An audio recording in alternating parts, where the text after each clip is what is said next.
So why should you trust the opinion of games journalists if they don't experience games the way gamers do?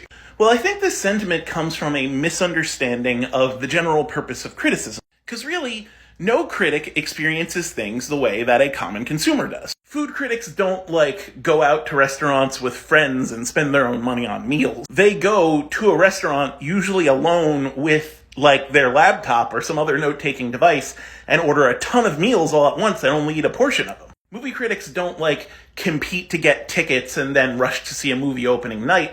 They get comfy private viewings with other critics. TV critics don't, binge TV on streaming services or catch episodes once a week.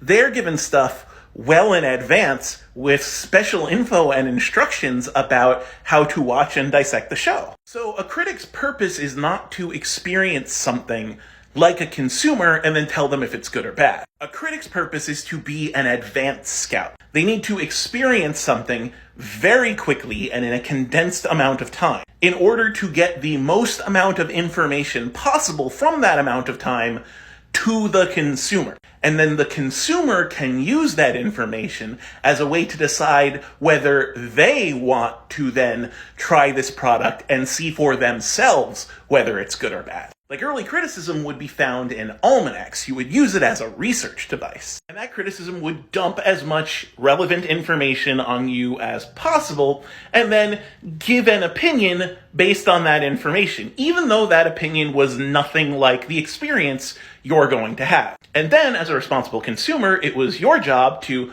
understand that situation, research into each critic's individual tastes and experiences, find one who generally lines up with you, and then use that critic to make informed decisions about the products or services you want to try. It's never been a critic's job to just say objectively how good or bad something is. It's a critic's job to experience something first and fast so that you have some info by the time you want to experience it. So if you're asking how can you trust a game critic's opinion on whether a game is good or bad, I would say you can't. That's not what that info is supposed to be used for. The purpose of criticism is to be a generalized overview of a game that comes out really quick, usually at the same time as it's released. And then you could use that to decide whether or not you want to shell out the money to form your own opinion. And you may not need that. You may have already decided you want to buy the games you want to buy. And there are other people who can do long-form plays and criticism, which may have the info that you actually want. But they aren't critics. Like I said before, critics and games journalists are the advanced scout